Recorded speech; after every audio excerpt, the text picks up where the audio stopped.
Hey y'all, it's Holly with Southern Fine Finishes, and I wanted just to do a video of some of my favorite things that I'm highlighting the month of February that I use to get a fine finish. Hence February's fine finish favorites. And I'm also going to do 2 giveaways, so make sure you follow the link to the post that's about the giveaways so that you can get a bunch of entries for a chance to win one of the 2 giveaways. And I'll actually go over some of the stuff you'll be getting that you can possibly win in the giveaways. Hopefully you guys have seen my February Friday favorite post, whether it's videos, clips, or just a post on some of my favorite things that I like to use. I did one that was on cleaning and prep, sanding and repairing, and then there was going to be the staining, and then the last post will be about my favorite stuff to use for front doors, exterior, interior, trim, and those things. Okay, let's start at the beginning. Cleaning and prep. Regardless of what products you use, what coatings you are using in your business, if you don't have proper cleaning and prep procedures, you're not going to have the best finish you can have, and you're not going to achieve the finest finish you can have. My go-tos that I've been using for well over a year now, for cleaning is by Specco Industries, and it's the Green Easy stripper. If I have to strip something, like if I'm going to do a restaining, or if it has several layers of paint, and then their degreaser / finishing cleaner. This is concentrated. This the finishing cleaner, the degreaser, is concentrated, and it tells you on the back like what ratios you should use depending on what you're doing. Great for super gross, really oily grease buildup removal too, and it also works really well with obviously our stripper, because our stripper this stripper soy based. It's really environmentally friendly, which is what I like. I can use it indoors, and I don't have to wear respirator with it, but it helps go a step further and get out like any remaining traces, if I use this full strength, the stain out of the wood, which is amazing. So my favorite way to use these, obviously, is chip brush with the, it's a gel, kind of viscous. You got to shake it up, put it on, and it works really fast. Sometimes within 10 minutes, I'm ready to move. Sometimes it's immediately. I did a cradle with this, and there were layers and layers and layers, like it was early 1900s. Layers of paint, varnish, shellac, and it put it on, and immediately just all the way to the original stain layer, took it off, and then I used one more coat to take that off. It was wonderful. All right, so this is my favorite container that I have found, the sprayer, and it doesn't look great because I use it for cleaning, but I dilute it in this sprayer, and I get it from Tractor Supply. But what I like about it, it's, for horses, is that it can also spray upside down. So when you're spraying pieces and you get to go sideways and upside down, it sprays at all directions. I love it. It has markings, so if you want to gauge exactly your precise measurements for diluting, you can. Favorite container, favorite sprayer is the one from Tractor Sprayer, upside down sprayer. You might have seen some of my videos where I use the electric ray SurfPrep sander, the 3x4, in my cleaning process. It has helped take off hours of scrubbing, easier on my hands. I don't get so swollen. And I use that in conjunction with both the Green Easy finishing cleaner, the degreaser, and with denatured alcohol if there's something that I would have to use denatured alcohol. So give me a second and let's do a quick clip on how I use it. So some tips on what I like to do. When using my things, I use an old beat up the backup pad the red thing, for my cleaners, especially with denatured alcohol, because it wears them out. And so I have a brand new one, and I'll show you in another video how I switch those out. So I have one for cleaning, one for sanding. Also, I highly recommend you get extra backup pad savers. It saves this longer, and I also have one that's dedicated just to cleaning, especially I don't know what contaminants might be coming off the area, the substrate that I'm cleaning. The denatured alcohol is what's really hard on this red foam.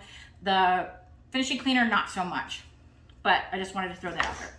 So I have the 3x4 electric ray sander from SurfPrep, and I have the one that is for vacuum. Now, when you're cleaning, you obviously don't want to use your sander hooked up to your vacuum. So I've detached my sander from the vacuum. And then these right here, there's some plugs. If you have a sander that is not the vacuum hookup model, these plugs should be already out. If not, take them out. This is what keeps your unit from overheating. So you're just gonna pop them out. Super easy.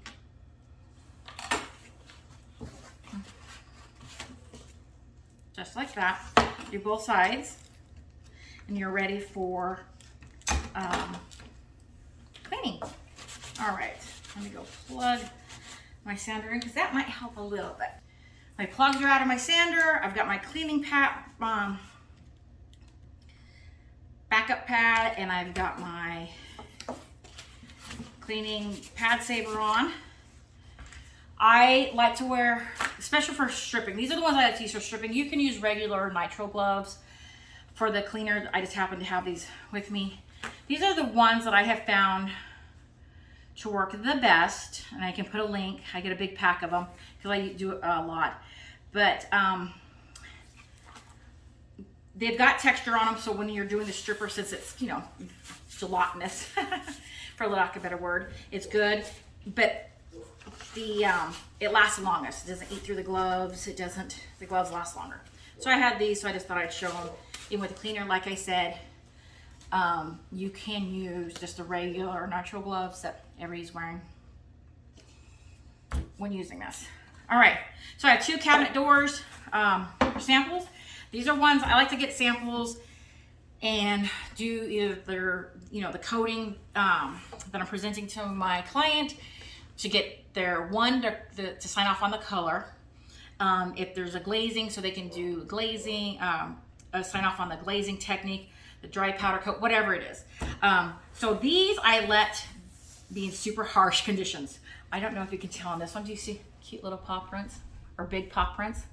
So I have 6 big dogs, 3 Rhodesian Ridgebacks, which are 100 pounds, and then 3 standard poodles. So I left this on. They have their own little puppy room. It's like a solarium connected to our kitchen, so they can hang out there and have access to their backyard. But I laid these on the floor to let them get beat up really bad. So we got paw prints.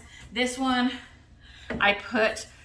this is actual paint that's been splattered on this from another project. I actually painted some paint right here just to show you what your SurfPrep sander and this Green Easy degreaser finishing cleaner can do. So let's start with the dark one. Spray it on, or spray it on your pad or your paper towel. You can use regular Scotch-Brite pads on here. I recommend using SurfPrep maroon pad. I literally used the last of them last week when I was cleaning a job. So I only have this round one, but it's the maroon one. Same deal. No real difference. The other thing I like to do is this is a old glass pie pan, Goodwill. And I like to spray a little bit, pour a little bit, whatever, of my cleaning in here, because it makes for dipping in between really good too. All right, so we'll dip it. I'm gonna probably go quiet so that I can mute out the sound of the sander. It's not real loud, but I'm more or less just gonna go over the area and clean up all this gook on each one of them, and you can see how well the combo of SurfPrep and the Green Easy Cleaner works.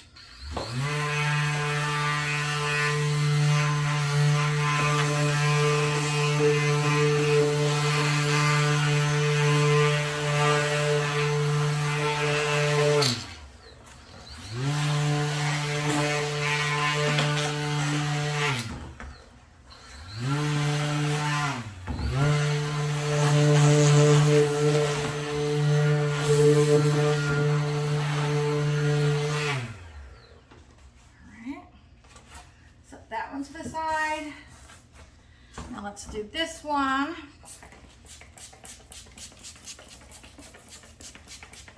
Actually spray, get it going. And why don't we go ahead, because I really don't want this drying on there. We'll just go ahead and wipe this off.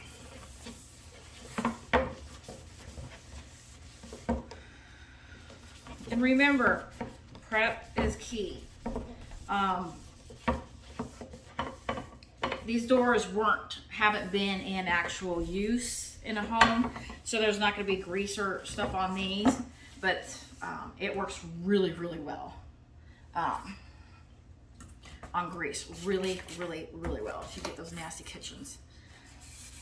I'm just going to go ahead and finish this up.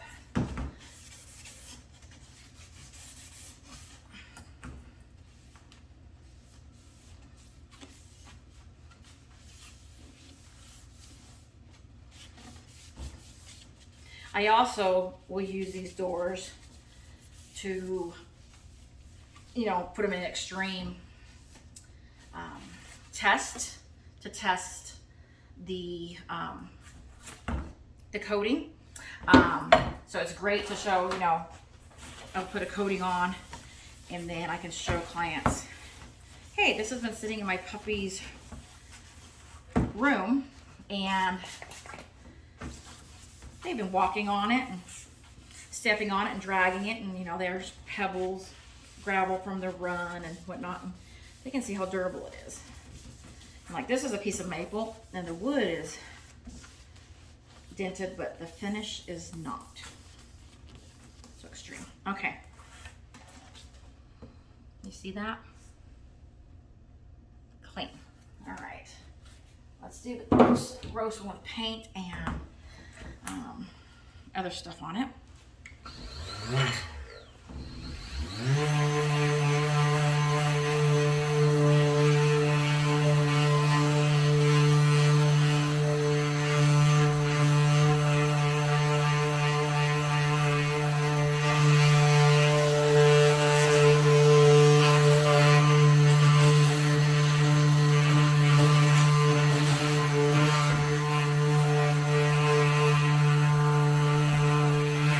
And using SurfPrep maroon pads is great because it gets into the profiles really, really well. So you're not having to do so much with a brush, like a toothbrush per se.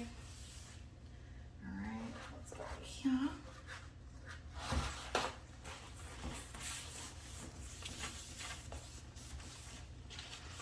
And you can see, I should have gave you guys a better close-up. I just realized that.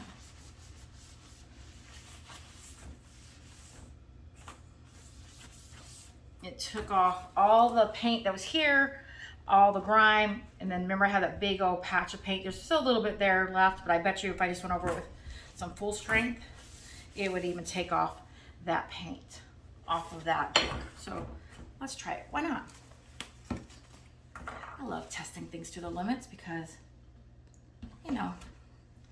it's how you can get testimony of things.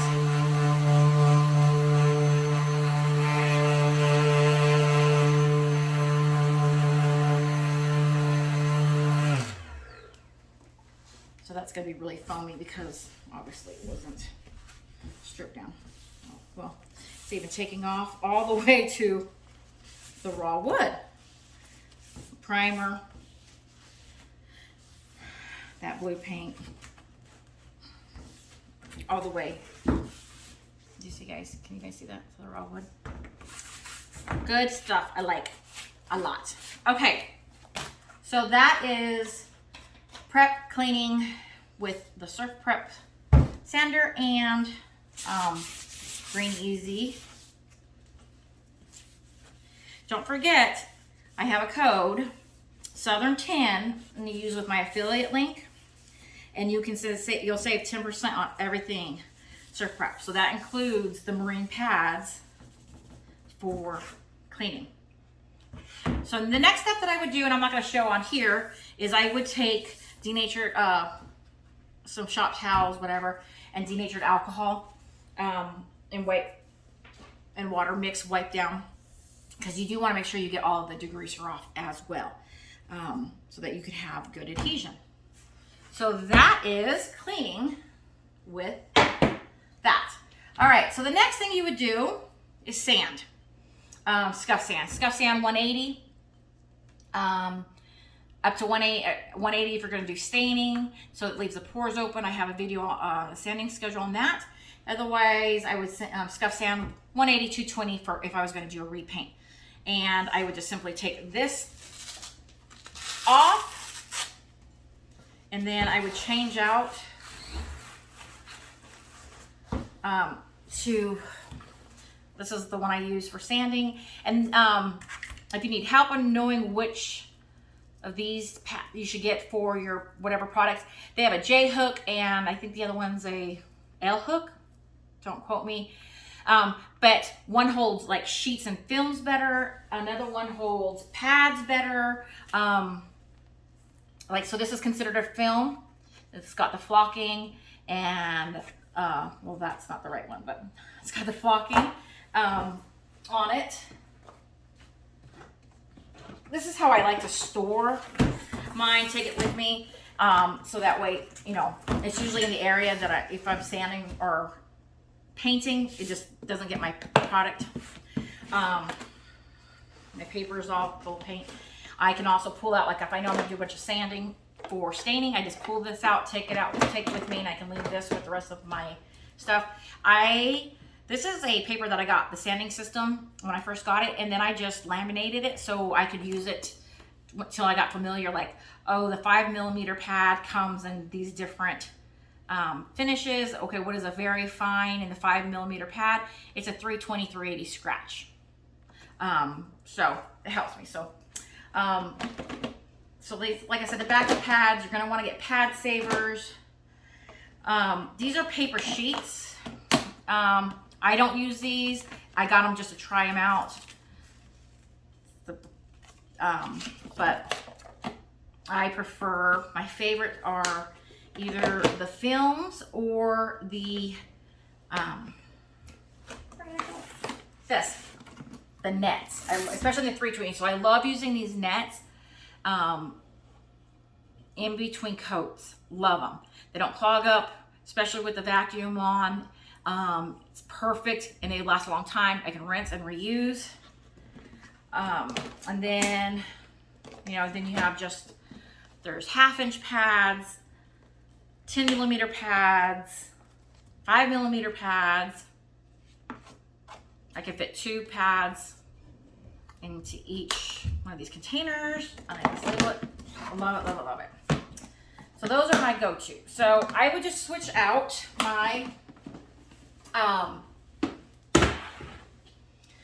to this one, and I use a J hook because I use a lot of the films or the nets, so it just holds it better. I would use a pad saver, which is this piece right here. Like I said, see how wet it is? That's why I just leave it, so I just know there's no contaminants. But there's 4 little screws. You just use this Allen wrench, get it off, and I just switch it out to my sanding one. I highly recommend you keep one of these back up. I learned very, very early on that you always want to have one in hand. I had one, I don't know what happened, it got destroyed. It might have been one of my helpers, and I couldn't, this came, the hook and loop part came off of it, and I tried to glue it. It was a nightmare. Couldn't finish it. Had to go back to old ways of hands, and let me tell you, my hands are forever grateful for SurfPrep because I just less aches, pains, It doesn't work for you. I just have to hold it. The other thing I highly recommend you get and stock up on is, I had it here to show you, is extra screws. Done right there. Always keep 4 extra screws just in case one of these strip out. You have those on hand. Let's see what else. I just keep a stock of all my grits, pads and films or nets, whatever I'm using, because I use them a lot. This is a sponge. I love getting these because then I don't have to use so many of these sponges. These last longer. It's the same sponge, and then you just add your film, your net onto this, and I don't have to go through so many of these. So I recommend that. Also, what I love about these, you take them, and I have one I cut in half, and then I just put so just say it's half of it, and it's on the half of it, and it's on my sander like this. And it gets in between really thin stuff, perfect for next to profiles so you don't round them out and you're not banging, hitting the side of the profiles with this. Love that, have that. All right, just remember before you go back to regular sanding, you want to make sure you put your plugs back in. Otherwise, your vacuum's not gonna suck up. SurfPrep has the best customer service out there. And helping you know what hoses, attachments, fittings, everything you need. And they have some abrasives that work really well with other brand. So if you already have another brand sander, you can use them. They are really superior. Okay, the next thing in sanding and prep and repair, you guys saw is, let's do sanding. So we're kind of over with sanding. Another thing is these. I don't know what I did with the. Oh, here. So this is their Super Flex 220 pads. It's a pretty decent dense foam, and it comes in this size. And I like to take them and cut them to size and strips that you need, and use them. So this is a 220. After I use it once, it will turn into on a project, I save them because then I know it's gonna be 320, and then I have another bucket that I turn and I know it's a 420. Go higher up. As long as they're not contaminated or destroyed, what it can use this for is perfect for using with salve, hemp oil. I'll have videos on that. But this is it. This is my bucket that I keep. See, and you can tell I do a lot of white. So I just cut them different sizes, whatever fits my hands. So it doesn't, they don't get exhausted. And you can rinse these. That's what's great about these is you can rinse them and reuse them. And like I said, I just know that this whole bucket's my 320 grit bucket. Here's another one, little size that I like to use just to get into stuff.